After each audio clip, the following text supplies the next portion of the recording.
Morning mga kaparits, dito tayo ngayon sa Tabuelan. Yan o, Tabuelan, Cebu. Sa park nila tayo. Yan, ganda o. Yan, police station mga kaparits o. Yan, nandun yung bike natin na iwan. Ito, Riverside.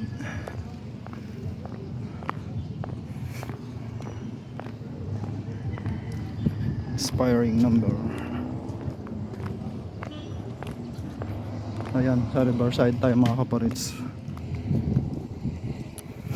Yan o, ganda.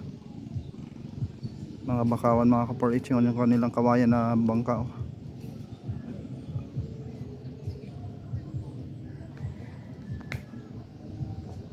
Yun, tulay.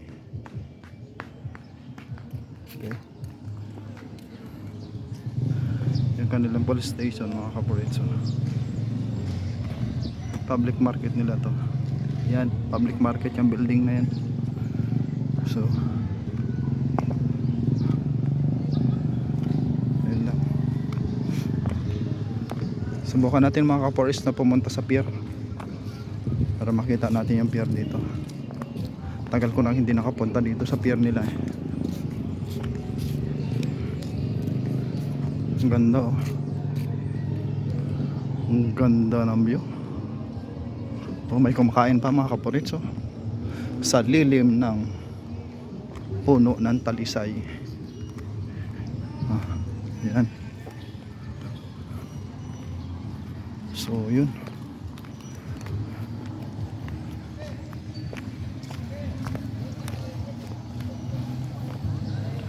Si 71 kilometers mga kaparits galing sa bahay.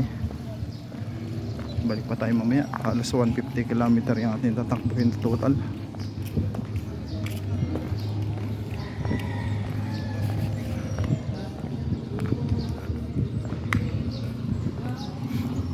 .9 kilometer times 2.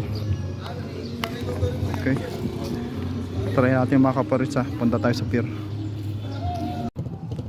Morning mga kaparits ulit oh. Dito na tayo sa dito na tayo sa pier ng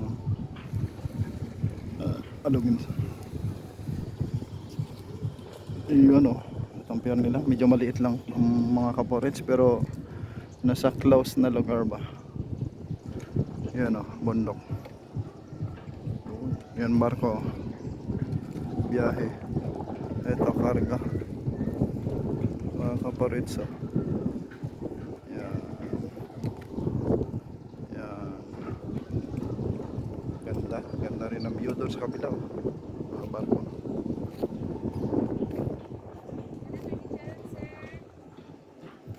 Ito yung barko. Palis o. Ito mga naka-ready pasakay sa barko. Ayan, ganito lang mga kaparits. Uwi na tayo.